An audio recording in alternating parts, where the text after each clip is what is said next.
안녕하십니까, 김방입니다. 20세기 이후의 경제학자들은 한 나라나 체제에 대한 오판을 거듭해 왔습니다.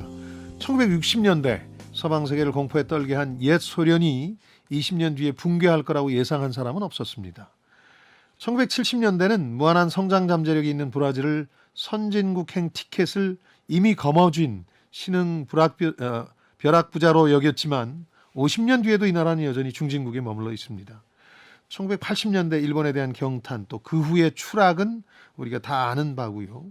1990년대에는 제2의 대만이 확실시된다던 멕시코가 오늘날 범죄와 폭력이라는 이미지로만 얼룩져 있습니다. 자, 그렇다면 오늘날 미국을 추월할 것이 확실시되는 중국은 어떨까요? 서방세계에서는 지난 40년간 오판해왔죠.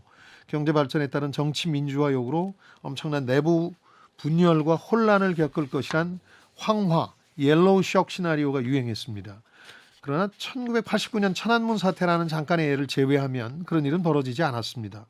자, 그렇다면 이제 규모로는 미국과 맞먹고 수준으로는 중진국 대열에 올라선 중국이 모두의 예상대로 선진국 대열에 합류하는 걸까요?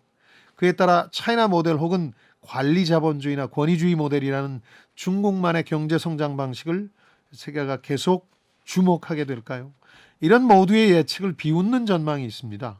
그것도 주로 중국에 거주하면서 40년간 연구와 지원 활동을 해온 발전 경제학자가 자신의 경험을 토대로 하는 예측입니다. 중국은 심각한 도전에 이미 직면했고 곧 손을 쓰기에는 너무 늦어진다. 그렇지 않아도 도시 봉쇄와 경제성장 둔화 등으로 세계의 관심이 중국으로 다시 쏠리는 상황에서 이 참신한 시각은 경청할 만한 가치가 충분합니다. 지식과 지혜를 얻는 가장 경제적인 방법, 성공예감 별책 프로 지금 시작하겠습니다.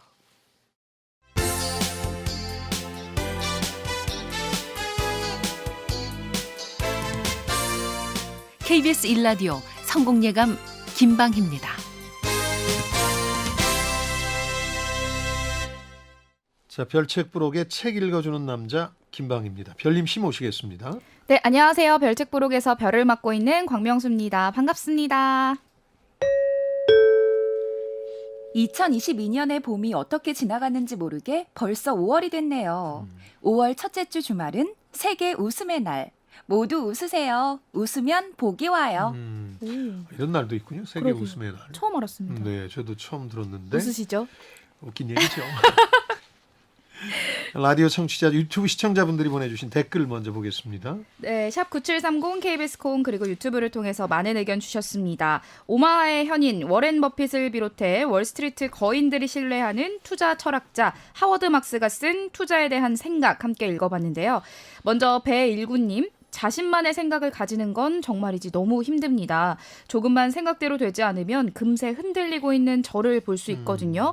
그러다 보면 또 다수를 따라가고 있는 저를 봅니다. 얼마나 더 많은 숙고의 시간이 필요할까요? 해주셨고, 황근일님. 저는 너무 비관적일 때 주식을 팔았던 경험이 있었어요. 예. 에라 모르겠다는 생각, 그 상황에 더 이상 얽매이기 싫어서 팔아버렸는데 지금은 많이 후회해요.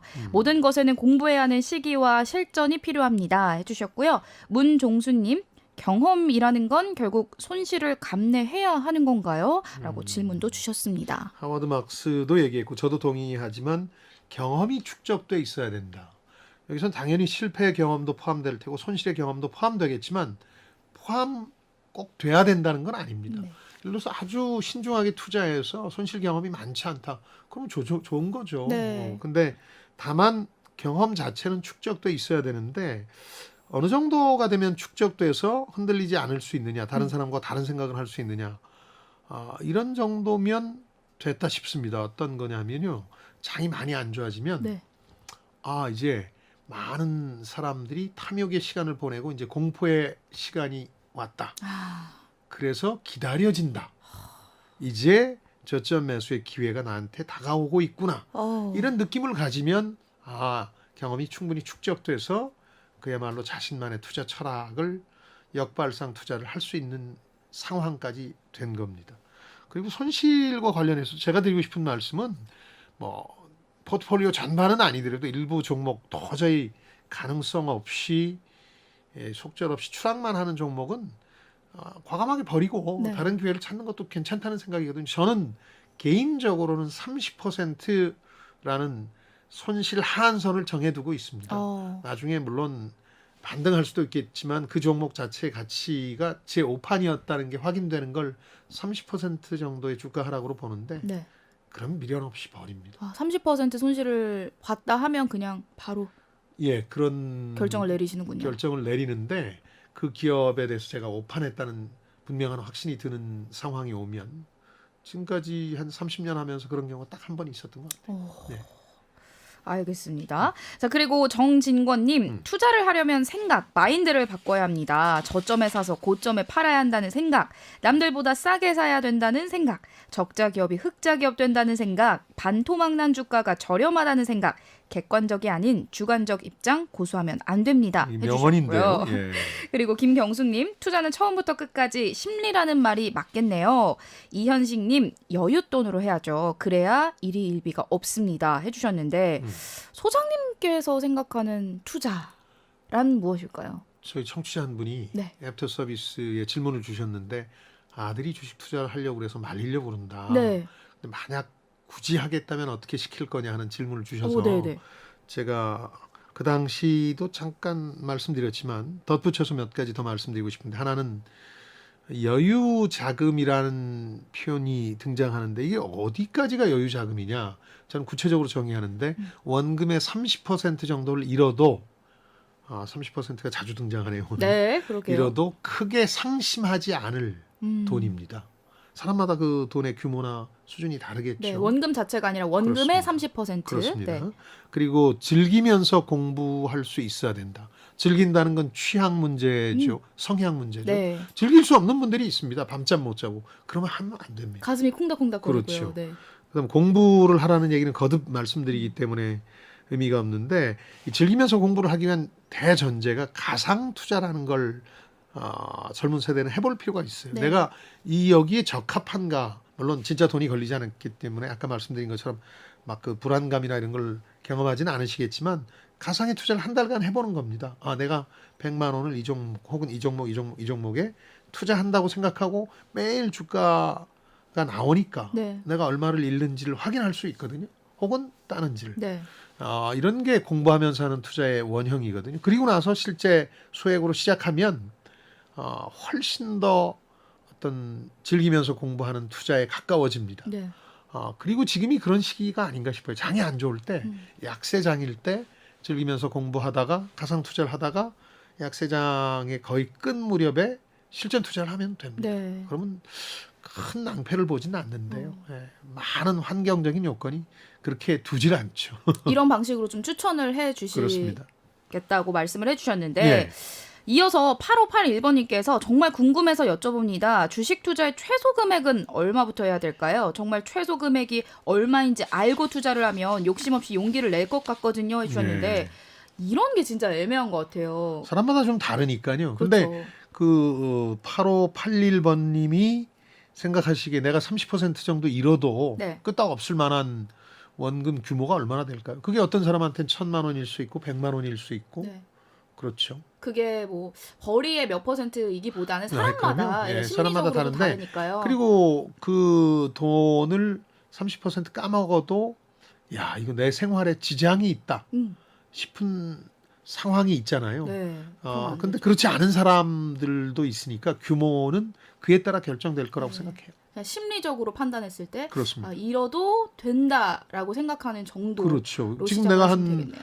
1,000만 원 정도 저축한 게 있는데 네.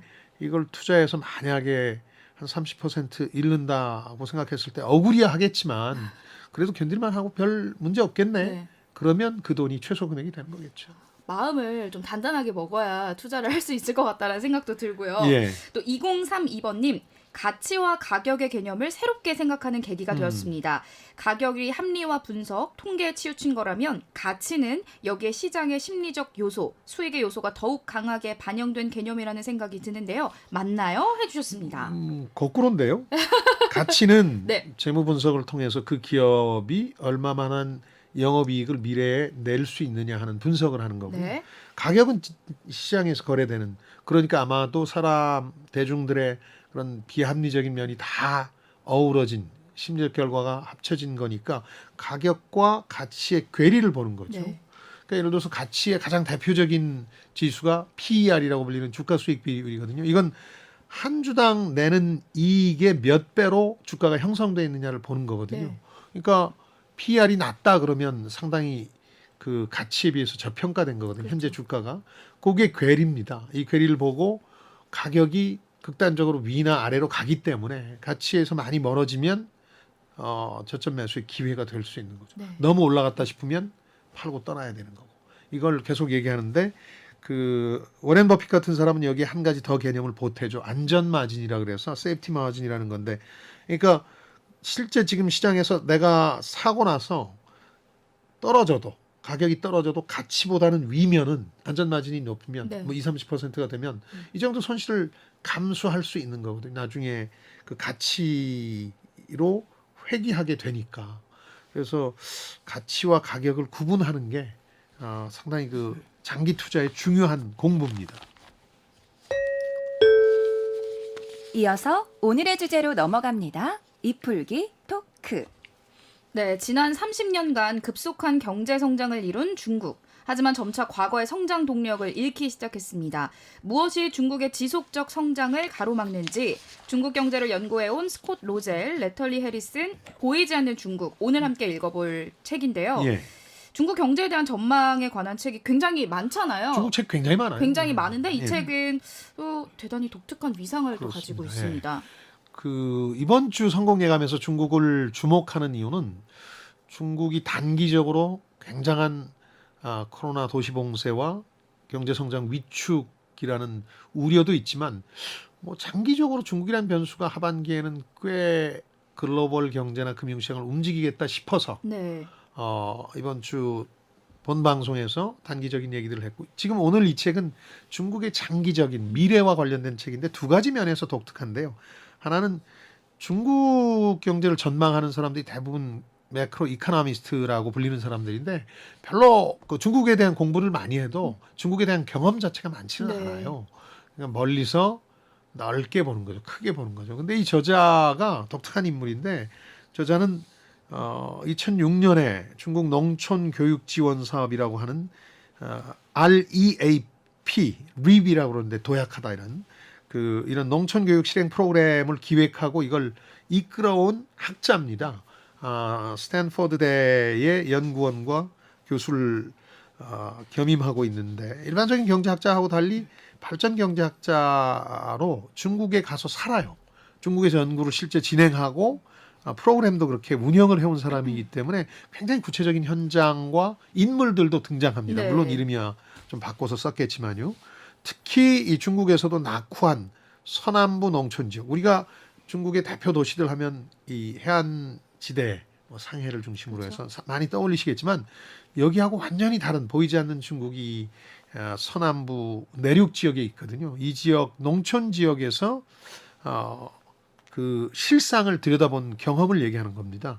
이걸 보이지 않는 중국이라는 제목으로 명명했고 2020년에 출간이 됐습니다. 원저 제목은 보이지 않는 중국이라는 제목은 같고 네. 부제가 달려 있습니다. 도농 격차는, 도시와 농촌 간의 격차는 어떻게 중국의 부상을 위협하고 있나. 네. 이게 이제 핵심적인 주제죠. 그러니까 멀리서 지켜본 게 아니라 직접 중국에 살거나 그게 하나의- 방문을 하면서 들여다본 거잖아요. 그게 저자가. 특징이고요. 예. 그렇죠. 그 저자에 대한 중국의 태도, 또 입장이 굉장히 특징적입니다. 그렇죠. 그러니까 많은 경제학자들은 또 이 중국 경제가 대단하다는 건 인정하면서도 네. 그러나 지속 가능할 것이냐, 발전을 계속할 수 있느냐에 대해서는 의문을 많이 제기해 왔어요. 네. 그리고 그런 의문에서 시작된 여러 가지 시나리오들이 틀렸죠. 40년간 가장 대표적인 시나리오가 아까 옐로우 쇼크라고 했던 건데요. 중국 잘못된다. 그래서 글로벌 경제 큰 타격을 준다고 생각했는데, 그게 뭐냐면 경제가 막 발전하는데 1인당 국민소득이 중진국 대열에 올라섰는데 정치적인 민주화는 안 이루어지는 일당 독재 국가니까 네. 정치 민주화 욕구가 폭발해서 결국 병고가 벌어지지 않겠느냐는 입장이었는데 그런 일은 벌어지지 않았죠. 89년에 티안안문 천안문 사태가 잠깐 있었던 거 빼고는. 그리고 90년대는 또 이 경제학자들이 뭐라고 하냐면 공기업 중심의, 국영기업 중심의 성장을 해왔기 때문에 여기에 문제가 생긴다. 근데 그 구조조정도 비교적 잘했어요. 그 다음은 또 요즘 나오는 게 부동산이라든가 지방성, 지방자치단체 부채 문제 때문에 변고가 생긴다 그랬는데 거의 이런 문제들은 중국 정부가 잘 관리해 왔거든요. 근데 더 장기적인 문제, 네. 중국 정부가 안고 있는 약점이 하나 있다는 게 저자의 좀 독특한 네. 그런 특징입니다. 기존의 책들과는 좀 다른 거죠. 그렇죠. 그 부분들을 오늘 더 집중적으로 살펴봐야 될 텐데 네.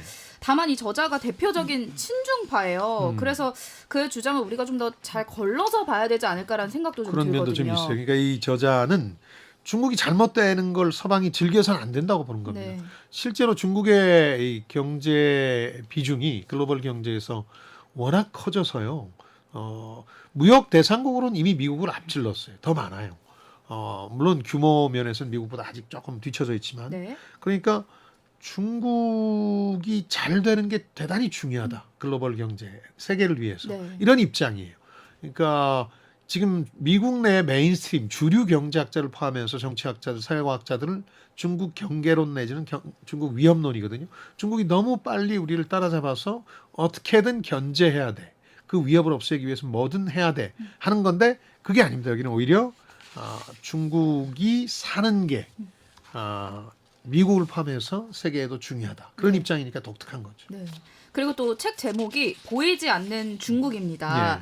경제학에서 이야기하는 그 유명한 애덤 스미스의 보이지 않는 손이 생각이 나는데 네. 이것과 관련이 있다고 봐야 될까요? 그렇죠. 보이지 않는 손이라 그러면 개인이 사적 이익을 추구하는 게 다 합쳐지면 공적 이익에 부합한다는 유명한 시장 자율 조정 기능이죠. 시장 메커니즘을 뜻하는 건데 그건 아니고요. 세계와 중국의 지도부조차도 중국의 엘리트들조차도 애써 외면하는 보이지 않는 중국이 있다는 겁니다. 아까 얘기한 지역적으로는 서남부의 내륙 지역이고 아주 가난하고 교육도 뒤처져 있는 네.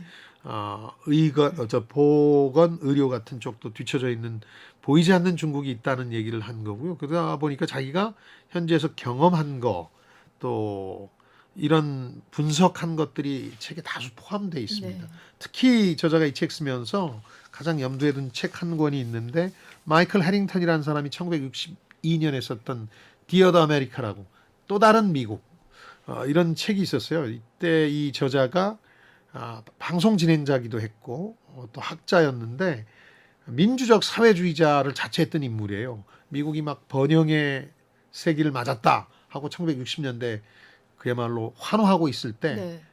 아니야 우리가 보지 못하는 또 다른 미국이 있어 그러면서 미국의 농촌 오지를 막 보여줍니다. 진짜 현실을 보여주는 그렇죠. 거죠. 그러니까 실제로 미국이 충격을 먹었어요. 이 책이 베스트셀러가 되면서 케네디 대통령이 이 책을 정독을 했고 이 가난과 싸우는 게 중요하다. 이런 어젠더를 만들어냈어요. 근데 암살되고 나서 후임자였던 린든 존슨 대통령이 와서 공개적으로 War on Poverty라고 그래서 가난과의 전쟁을 선포하고 연방 정부가 지자체나 주에 다 맡겨뒀는데 연방 정부가 극빈층 문제는 직접 나서겠다. 네. 이런 입장을 취하는데 저자는 이 책을 상당히 염두에 뒀어요. 그래서 제목은 살짝 비틀었지만 중국에 이런 충격을 주고 싶다. 중국의 엘리트와 지도부에. 그래서 이 책을 읽고 나서 이 보이지 않는 중국의 여러 어려움들에 대해서 손을 댔으면 좋겠다는 염원을 여러 차례 비치고 있습니다. 몸풀기 이풀기를 마쳤으니 이제부턴 심오학습으로 넘어가겠습니다. 오늘의 책 보이지 않는 중국. 이것이 궁금하다. 키워드를 뽑아볼게요. 첫 번째 키워드. 중진국 함정. 이 용어 들어보셨죠? 네. 하도 우리 언론에서 2000년 이후에 이 중진국 함정에 우리가 빠졌다는 얘기를 많이 해서 귀에 익숙한데 발전 경제학이라는 경제학의 한 분야가 있습니다. 한 나라가 어떤 단계를 거쳐서 경제 성장을 이루는가를 연구하는데요. 네. 여기서 상당히 각광받는 개념입니다. 근데 우리는 공식적으로 이 중진국의 함정을 졸업했다고 국제사회는 인정하고 있는데 네. 중국의 예를 중진국 함정의 예로 듭니다. 여기 빠지는 게 아니냐 하는 우려 섞인 시나리오를 제기하는 건데요. 사실 요즘 같은 글로벌 경제에서 중진국까지 되는 건 쉽습니다. 우리가 이미 경험했다시피 아주 값싼 노동력을 기반으로 제조업을 일으켜 세우면 되거든요. 네. 싼 곳을 글로벌 기업들이 찾아다니기 때문에 제조업 임금이 싸면 다른 나라에서 많이 와서 공장을 짓습니다. 중국도 그랬죠. 네. 그렇게 해서 중진국까지는 가는데 지금 중국은 1인당 GDP 기준으로 딱 전 세계 230여 개국 가운데 107위니까 중진국에 올라선 게 맞거든요. 네. 미국을 앞지른다 그 얘기는 뭐냐? 규모 면에서 그렇다는 거지 1인당 GDP 면에서 아직 중진국입니다. 그러니까 물론 후진국들이 빠지기 쉬운 함정들이 있는데 자원의 저주라는 게 있습니다. 자원 부국들이 그 자원을 엘리트들이 악용해서 치부하느라고 발전을 못하는 네. 이런 것도 있고 폭력의 악순환이라고 아프리카 여러 나라처럼 내전이 계속 벌어져 가지고 중진국이 못 되는 예도 있기는 하지만 중국은 이걸 하여튼 잘 피해서 중진국까지는 왔는데 이 중진국에서 벗어날 수 있느냐 하는 문제는 또 다른 문제라 네. 저자는. 네. 실제로 세계은행에 따르면은 1960년대 중진국이던 101개 국가 중에 2008년까지 고소득 국가가 된 곳이 겨우 13개국에 불과하다고 합니다. 중진국 함정 관련해서 가장 많이 나오는 네. 통계가 이 통계고 도표도 관련 도표가 있는데 우리나라 언론도 많이 인용했던 거죠. 근데 이 13개 나라를 저자는 또 유형별로 좀 분류해 보자고 주장하는데요. 네. 그리스, 포르투갈, 스페인은 중진국 함정에서 벗어나서 선진국으로 지금은 분류되는데 뭐 2010년에 어려움을 겪긴 했습니다만은 아무래도 유럽 연합에 가입한 게 결정적인 기폭제가 됐다. 유럽의 도움으로 유럽의 이름으로 성장한 거니까 이거 제 실력은 아니다. 또 체코, 헝가리, 폴란드 같은 동유럽 국가도 비교적 선진국 대열에 근접했다고 평가받는데 그건 원래 잘 살던 나라들이에요. 네. 그러니까 옛 소련의 위성국가 시절에도 부유했던 나라들이라 원래 그렇다. 부유했던 나라로 그렇습니다. 분류가 되고요. 근데 나머지 아시아에 뭐 한국이나 대만 또 그 외에 아일랜드라는 나라가 있습니다. 영국 옆에 그리고 이스라엘 이 정도만이 진정 자신들의 실력으로 중진국 함정에서 빠져나왔다. 그러니까 중국이 그 국제사회 발전 단계로 보면 이걸 이런 표현을 쓰는데 저자는 사다리 올라가는 거 미끄럼틀에 보드판 게임을 벌이는데 사다리를 타고 보드판을 올라섰는데 미끄러지지 말라는 법이 있느냐라고 얘기를 하면서 대만과 한국, 아일랜드 같은 나라가 될 수 있느냐에 대한 의문을 제기하는 거죠. 네.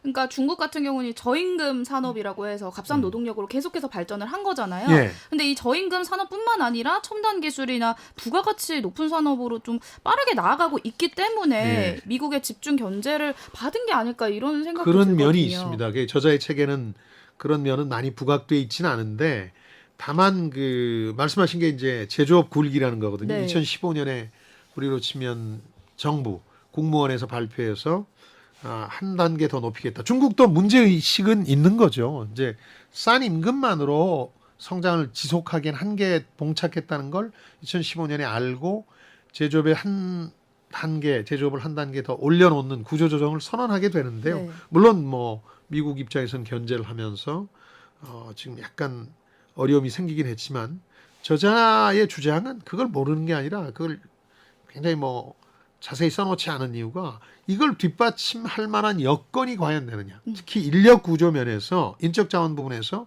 그게 안 될 거다라고 주장합니다. 농촌에 가서 보이지 않는 중국을 보면 그게 분명해진다는 건데요.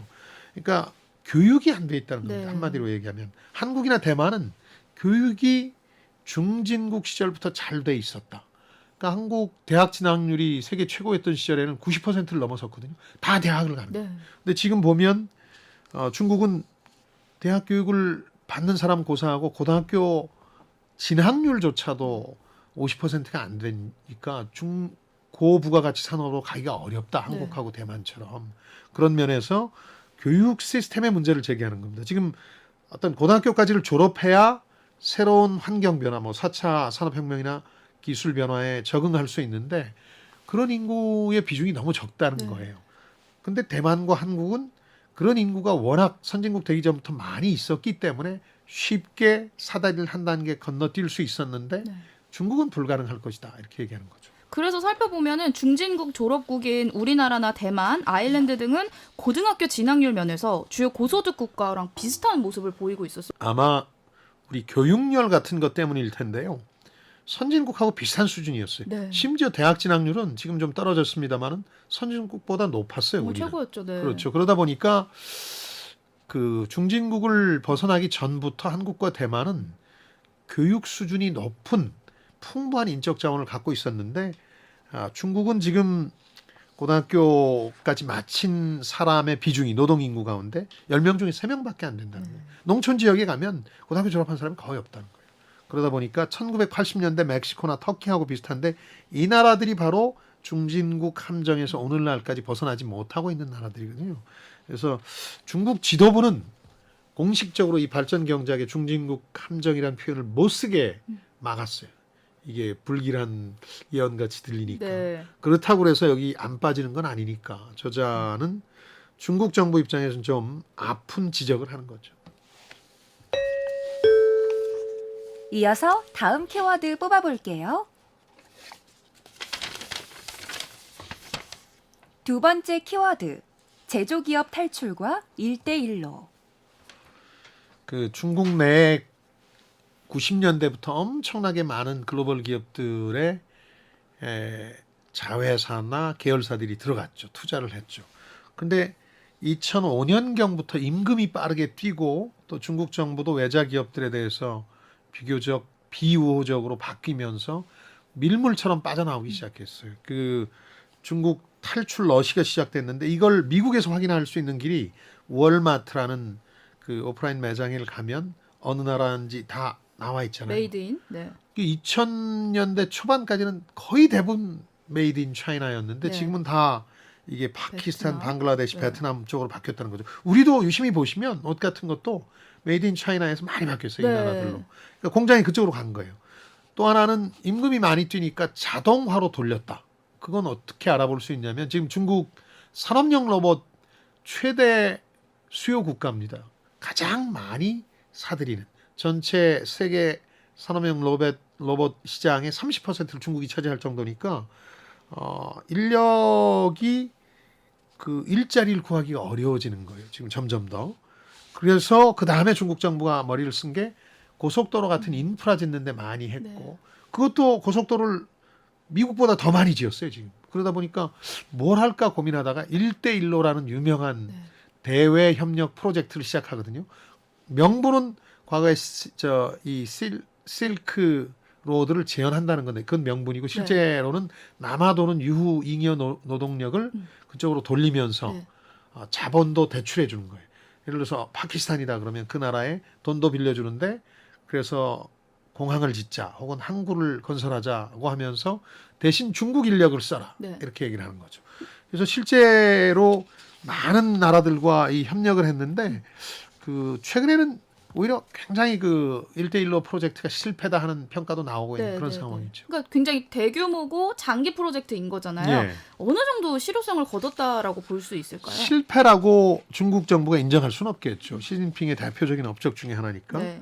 3년이면 앞두고 그럴 수는 없을 텐데 125개국에 지금 1대1로 협정을 맺고 100조 원 이상을 투입한 것으로 알려지고 있는데요. 가장 문제가 됐던 게 중국 인력을 쓰라는 겁니다. 중국 인력을 쓰고 싶어 하겠습니까? 자기 인력들을 쓰고 싶어 하죠. 그래서 문제가 되기도 했고 돈을 빌려줬는데 이 저개발 국가에서는 이게 통치자들의 뒷돈으로 부정부패가 일어나기도 했고 그러면서 협정을 취소하는 그 국가가 늘고 있고 곳곳에서 원리금 상환에 문제가 생겨서 오히려 당초 취지처럼 중국의 노동력을 활용한 게 아니라 여러 가지 말썽만 일으킨 프로젝트로 마무리돼 가고 있는 거죠. 이제 처음 중국이 위기 의식을 느끼기 시작한 게 이제 저임금 문제에서부터 시작을 한 것 같은데 임금이 이제 너무 올라서 문을 닫는다라는 이야기가 우리 기업들 사이에서도 일어나고 있거든요. 그렇죠. 베트남이나 캄보디아로 간다라는 이야기가 나온 지도 꽤 된 것 같은데 맞아요. 그러니까 어느 정도 수준으로 임금이 올랐다고 볼 수 있을까요? 저 통계라는 걸 미국 중국계 이렇게 신뢰할 만하지 않아서 책에 나온 걸 그대로 이제 인용하면 2005년경부터 급격하게 오르는데 매년 10% 가량으로 올랐다 그러니까 이게 얼마나 많이 오르는 거냐면 우리 최저시급 이번 정부에서 뭐 5%대 6%대 올리니까 악소리 났잖아요. 근데 매년 10% 오른다고 생각해 보시면 그래서 그 우리 기업들도 대부분 다 빠져나와서 말씀하신 베트남이나 캄보디아 이런 데로 갔거든요.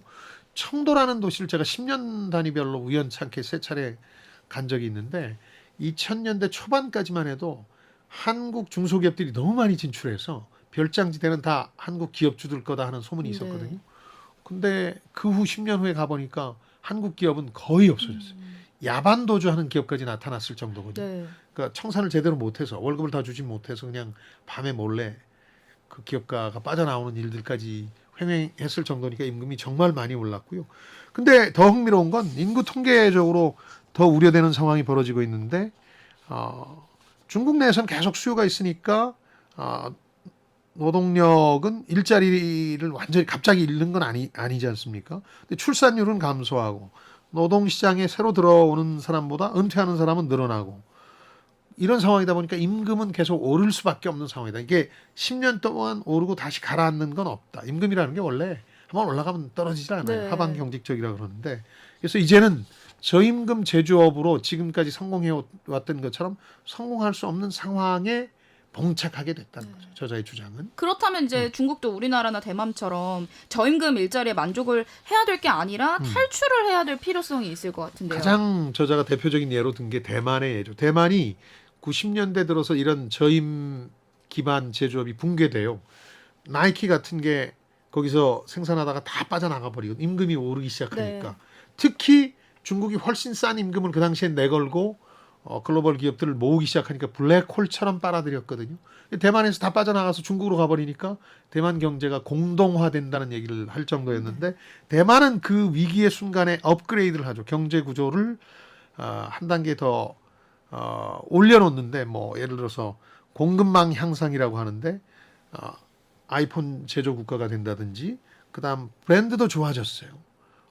세계 최고의 반도체 파운드리 업체 TSMC를 만들어낸다든지 확실히 저임에서 고임금 국가로 고소득 국가로 한 단계 점프를 하는데 성공하거든요. 10년에 걸쳐서. 네. 근데 중국이 과연 그걸 할 수 있느냐? 중국도 대만처럼 일부 엘리트나 그다음 지도부의 문제의식은 있지만 일반적인 노동력 수준이 너무 대만이나 한국과는 차이가 있어서 네. 이게 불가능할 게 아니냐. 저자의 우려가 바로 그겁니다. 그리고 그 현장을 아주 상세히 묘사하려고 합니다.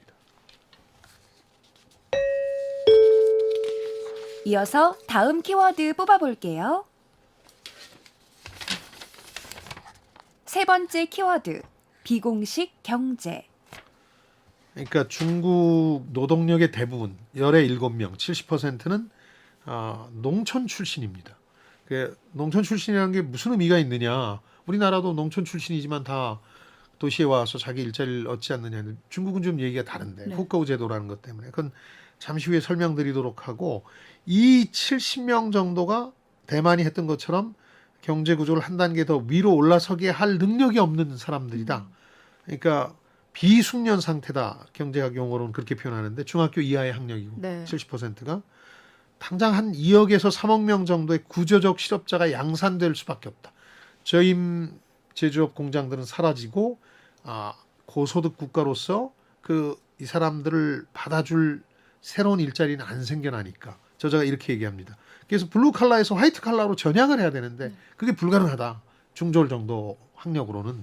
그러면서 중국이 저임 일자리로는 캄보디아나 베트남에 비해서 임금이 너무 높고 고임금 일자리를 위한 기술은 너무 부족해서 네. 일종의 진공 상태 같은데 무인지대라는 표현을 썼습니다만 빠지게 된 게 아니냐. 중국에 대한 투자가 감소하거나 이 나라에서 기업 세운다는 의지가 많이 줄 거다. 네. 앞으로. 실제로 그렇거든요. 중국에 가서 기업한다는 분들이 한 10년 전만 해도 굉장히 많았는데 지금 거의 없거든요. 네. 제 주변에도. 그렇게 되면 해고된 농촌 노동자들이 있는데 이 사람들이 어디를 갈 거냐.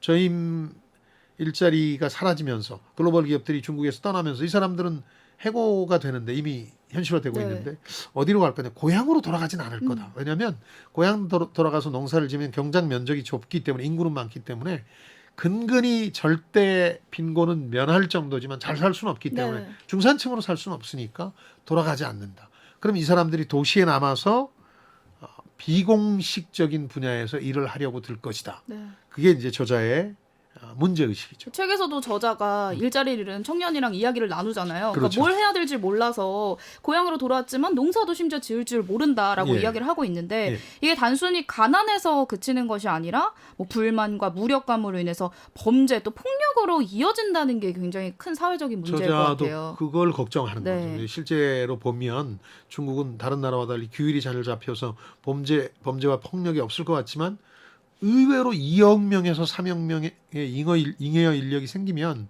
이 사람들이 그쪽으로 빠지지 말라는 법이 없죠. 네. 그러면서 예를 드는 게 멕시코의 예인데 1990년대 멕시코가 선진국이 된다는 얘기가 많았어요. 미국이 나프타 북미 자유무역 협정을 맺으면서 멕시코에 싼 임금의 일자리들이 많이 생겼어요. 제조업 공장들이 우리나라 대기업들 공장들도 멕시코 티juana 같은 데 많이 설립했거든요. 네. 근데 이게 중국이라는 곳이 부상하면서 싹 또 빠져나가서 앞으로 중국이 맡게 될 영향의 전조처럼 그 비공식 분야로 일자리 잃은 사람들이 흘러들어가는 그게 뭐냐면 마약, 범죄 이런 거예요. 고향으로 돌아가서 농사지을 땅도 없고 하니까 그냥 범죄 조직에 가입하는 게 수입이 한 4-5배 더 많으니까 들어가기 시작하는 거거든요. 네. 그래서 중국처럼 70%가 멕시코의 경우도 고등교육을 받지 못한 상태로 비공식 경제로 갔는데 지금 바로 멕시코가 범죄와 마약의 이미지만 남아있잖아요. 맞아요. 중진국에 영원히 갇혀버린 셈이 됐는데 여기서 또 한 가지 노동인구의 문제가 발생하는데 잉여 남성의 문제라는 겁니다. 이게 한 4천만 명 정도 된다고 보는데 2000년부터 10년 동안 남성 출생자들이 압도적으로 많습니다. 100대 120입니다. 이게 잘 아시는 한 자녀 갖기 운동 때문에 네. 도시에서는 한 자녀 이상을 낳을 수가 없었어요. 그래서 아주 불법 낙태 시술이 많았는데 여아들을 이제 낙태하는 경우가 많아서 남성이 압도적으로 많았는데 이 사람들이 이제 결혼 정년기에 접어들거든요. 조만간에. 그러면 결혼할 여성이 없어요. 그걸 잉여 남성이라고 그러는데 여기도 지금 4천만 명 정도가 있다. 이런 사람들도 비공식 그 경제에 범죄와 폭력이나 이런 쪽으로 합류할 가능성이 높다. 그러면서 국제적인 파급 효과를 가지게 된다고 봅니다. 이게 중국 한 나라만의 문제가 아니라 중국이 지금 글로벌 경제에서 차지하는 뭐 공급망 같은 데서 차지하는 영향력이 압도적이기 때문에 우리 외환위기 때 대마불사라는 얘기했는데 지금은 글로벌 경제 관점에서 중국이 잘못되면 세계 경제가 잘못되는 네. 대마불사 too big to fail 망하기에는 너무 커져버린 그런 상황이 됐다는 거죠. 그러니까 사실 여러 가지 문제들이 저자들이 계속 주장하는 게 교육이 잘 되어 있었으면 일어나지 않았을 문제들이 많다라고 이야기를 그렇죠. 하고 있는데 예. 아니 이렇게 경제 성장의 교육이 중요하다라는 이야기는 저도 아는 이야기인데 많이 하죠. 예. 예, 이렇게 상황이 됐는데 중국 지도부는 가만히 있었던 건지 뭐 알고도 손을 놓고 있었던 건지 궁금하네요. 체제의 이제 취약성 때문이었을 겁니다. 50년대 60년대는 마오쩌둥이라는 독재자가 나타나서 문화 대혁명이라는 걸 시도하는데요. 자기 권력 기반을 공고히 하기 위해서 정적을 치기 위해서 명분은 공산주의 그 원래의 정신으로 돌아가자는 문화 대혁명을 일으키거든요. 수많은 숙청이 벌어지게 되는데 이때 학교 교육이 퇴보하는 거예요. 중학교를 다녔어도 아무것도 모르는 거예요. 우리 초등학교 수준의 기본 교육도 못 받고 그냥 소책자라고 불리는 마오쩌둥 정신을 어록을 외우는데 거의 모든 교육 시간을 할애했거든요. 그러니까 교육이 안 된 거예요. 네. 그 다음에 이 덩샤오평이 들어와서 개혁 개방하면서 일부 교육이 정상화되긴 했는데 이때도 아주 간단한 기술 교육, 당장 지금 저임 노동자들을 위해서 써야 될 교육은 시킨 반면에 직업 교육은 시킨 반면에 기본적인 소양이나 인문 교육을 안 시켰기 때문에 네. 뭐 수학이라든가 이런 것들을 안 시켰기 때문에 도저히 다른 직업으로 전환할 능력을 못 갖추게 됐다는 게 저자의 얘기거든요. 네. 그래서 최근 들어서는 2010년경부터 중국 정부도 굉장히 교육 얘기들을 많이 하고 실제로 실천도 많이 해서 대학 정원은 4배나 늘렸고 그 중학교까지를 의무 교육으로 우리도 중학교까지거든요. 네. 올려놓을 정도로 신경을 쓰는데 문제는 도시 지역이 아니라 그건 다 도시 지역 일부 엘리트 계층에 해당되는 얘기고 농촌 지역에서는 기본적으로 학교에 갈 인센티브가 없다는 거죠. 아직까지는 뭘 했냐면 중학교 수준에서 졸업하거나 때려치고 도시로 나가서 그 공장에서 일을 하면 훨씬 더 돈을 많이 벌 수 있었기 때문에 학교에 갈 이유가 없었던 거예요. 네. 그래서 이제 교육이 뜻대로 안 됐다 그런 얘기죠.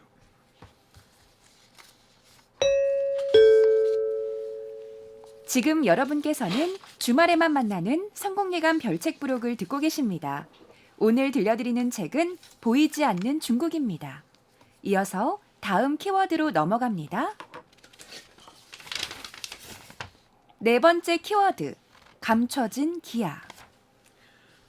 그러니까 이분은 서남부의 내륙 지역 농촌에서 보이지 않는 중국을 보고 드러내는데 이 책에서 학습을 방해하는 요소가 굉장히 거긴 많은데 아까 그 도시로 나가서 공장에서 돈 벌면 된다. 이건 기회 비용의 개념이고 네. 실제로 아이들은 남아 있습니다.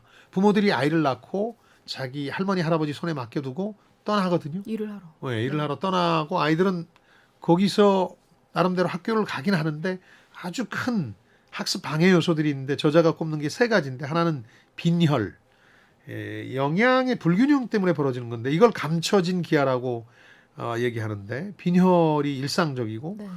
다른 국가에 비해서 훨씬 많습니다. 대여섯 배 많은데 그러니까 그 이유는 영양 섭취가 탄수화물 위주로만 되는 거예요. 고기나 야채를 많이 안 먹습니다. 실제로 면이나 밥만 가지고 때우는 경우가 그야말로 많아서 영양 불균형이 오는 그렇죠. 거죠. 그래서 뭐 아사 굶어 죽을 정도는 아닌데 잘못되는 거예요. 네. 건강 상태. 시력 장애도 관련이 있을 것으로 보입니다만 명확한 이유는 모르는데 시력 장애가 있어서 안경을 씌워야 되는데 안경을 다 기피해요. 뭐 돈이 없어서라기보다 안경을 쓰는 것이 시력을 영구적으로 나쁘게 한다는 잘못된 믿음 같은 게 있어서 안경을 안 쓴다. 그러니까 공부를 못 하죠. 네. 또 하나 우리도 60년대 많이 학생들이 경험했는데 기생충이 워낙 많아서 이 모든 것들 때문에 학습이 방해된다. 그래서 저자가 이끈 립팀은 이걸 조사하면서 학교 중심으로 이 세 가지 문제를 풀 수 있다고 하는 거예요. 한국에서는 실제로 학교 중심으로 이걸 풀었죠. 우리 때 기억하실지 모르지만 그 체변 봉투를 가지고 계세요. 저는 한 기생충을 검사해서 번도 확인된 사람들한테 기생충 약을 나눠줬거든요.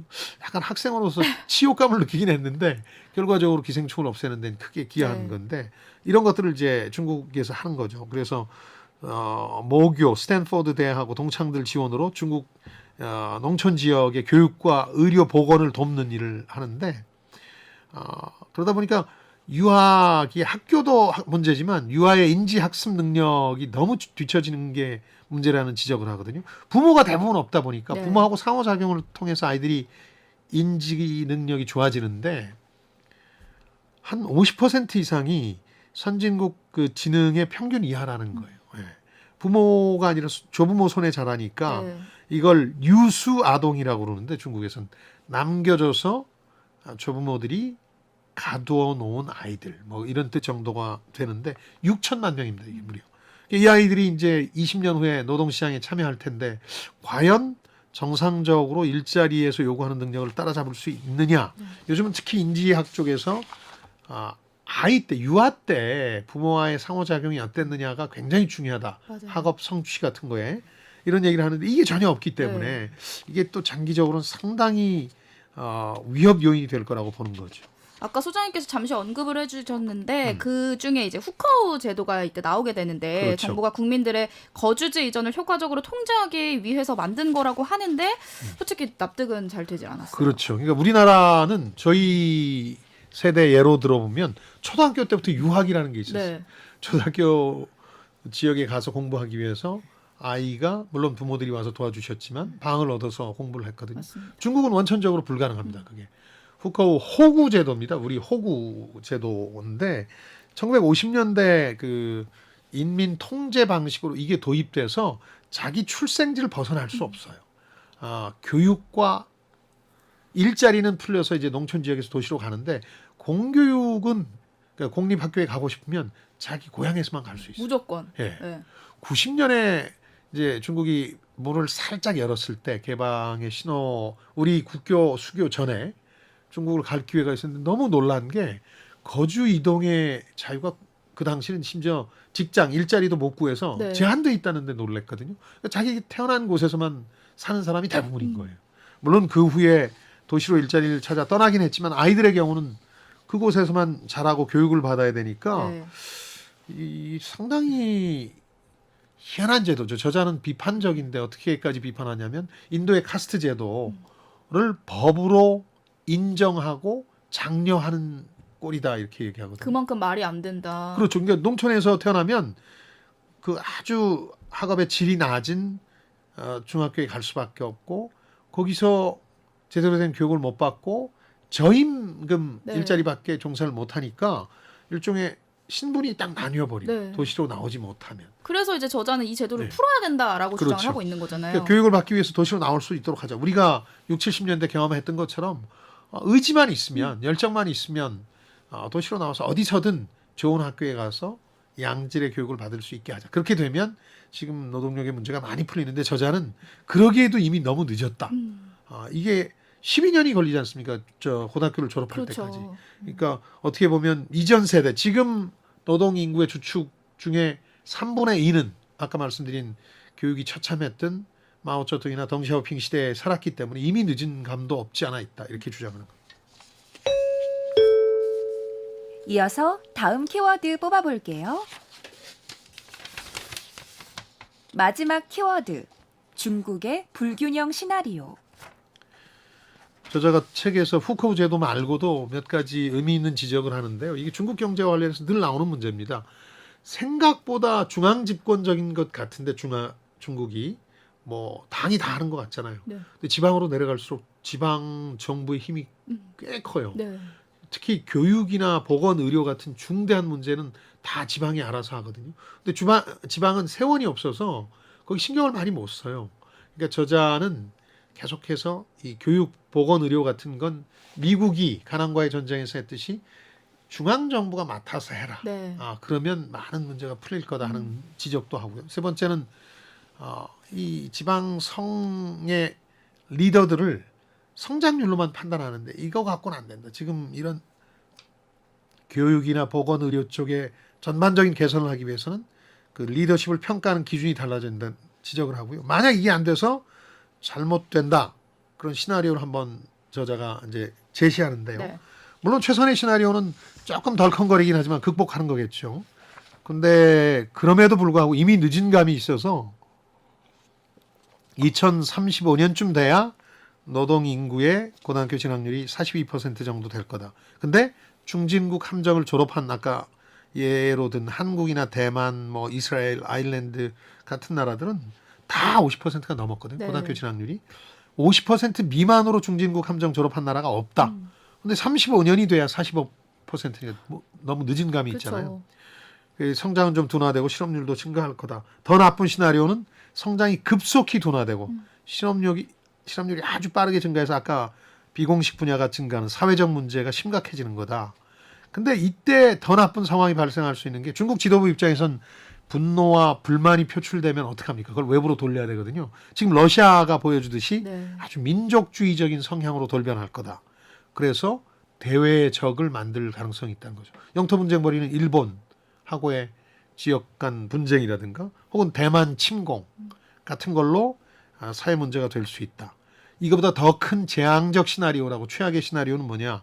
중국 경제가 급락하고 거기서 끝나는 게 아니라 마치 2008년 글로벌 금융위기처럼 이게 세계 경제에 큰 파급 효과를 미치는 거다. 왜냐하면 중국은 여전히 세계의 공장이긴 하기 때문에 물가는 엄청나게 뛸 테고 인플레이션 압력 때문에 중국 경제 성장 둔화로 인해서 세계 경기가 침체하는 스태그플레이션 현상이 벌어지거든요. 네. 그러니까 저자가 나 친중파인데 왜 그런지 알아? 라고 하는 게 이겁니다. 정말 잘못되면 미국뿐만 아니라 세계가 다치니까 그래. 그러니까요. 뭐 그런 입장인 거죠. 네. 이 이야기를 들으면 들을수록 무서워지는 게 진짜 우리나라도 영향을 미치게 되는 시나리오인 거잖아요. 그렇죠. 그러니까 종합을 해보면 노동인구, 특히 농촌 노동인구의 불균형 문제를 중심으로 중국 경제가 한 단계 더 도약하기 힘든 구조라는 지적인데 예. 이 지적에 대해서 소장님은 얼마나 공감을 하시나요? 우선 먼저 말씀드리고 싶은 건 발전 경제학이라는 분야는 어느 나라의 경제 성장을 연구하는 분야인데 쭉 하다 보면 궁극적인 결론은 인구 통계학으로 가요. 인구 구조가 거의 모든 걸 설명할 수 있다고 보는 거죠. 네. 그러니까 일본 경제가 추락한 것도 저출산 고령화가 너무 빨리 진행된 거고 한국 경제가 지금은 그런 대로 잘 나가도 미래를 장담할 수 없는 게 이 인구 구조 때문이거든요. 네. 역시 중국에 대해서 같은 문제를 제기하는 건데 여기에 더해서 중국은 이 도농 간의 인구와 교육 불균형 이 문제까지 있다는 거죠. 그래서 중국이 선진국으로 쉽게 비상할 수 없다는 건 저도 공감합니다. 그래서 2015년에 어떤 칼럼을 썼는데 그 자기 자랑 같습니다만은 미국의 영어로 번역돼서 실렸어요. 그게 네. 자동차는 아무리 빨리 달려도 날 수 없다. 중국 얘기거든요. 네. 중국이 제조업 국가로 빨리 달려왔죠.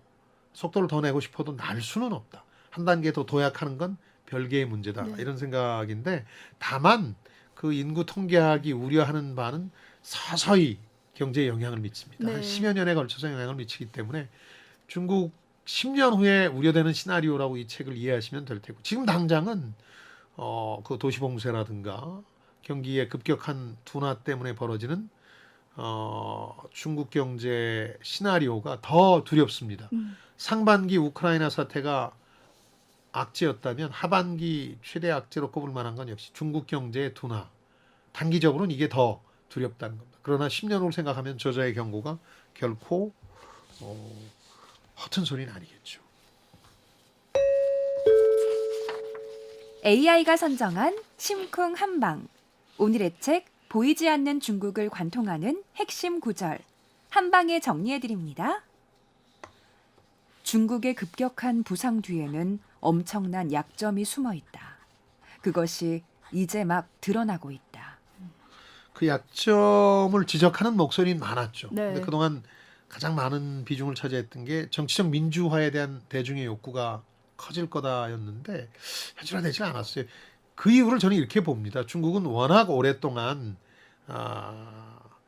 한민족 중심의 통합 국가가 서 있질 못했거든요. 네. 오래 가질 못했어요.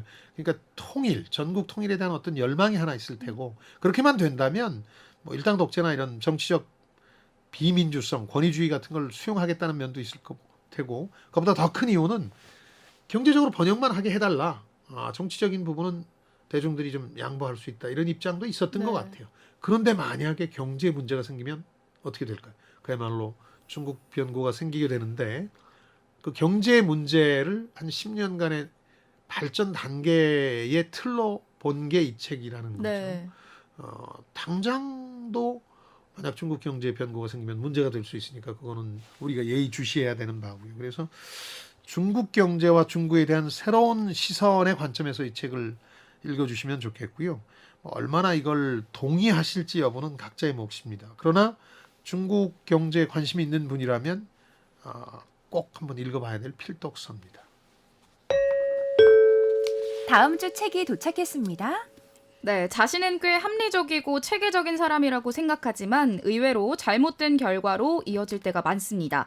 그래서 우리는 늘 비슷한 실수를 하는데요. 그렇다면 그 판단의 오류를 이해해서 행동을 다시 유도해 보시죠. 빅숏 머니볼의 저자인 마이클 루이스가 쓴 생각에 관한 생각 프로젝트 함께 읽어보도록 하겠습니다. 네, 최근에 행동 경제학에 대한 관심이 워낙 높아지니까 네. 그 행동 경제학이 어떻게 탄생했는지를 감동적으로 마이클 루이스가 씁니다. 제가 제일 좋아하는 넌픽션 작가인데 이분 책을 통해서 행동 경제학에 대한 전반적인 이해를 하시면 도움이 될 것 같아요. 다음 주부터 2주에 걸쳐서 행동 경제학 특집으로 여러분을 만나 뵙죠.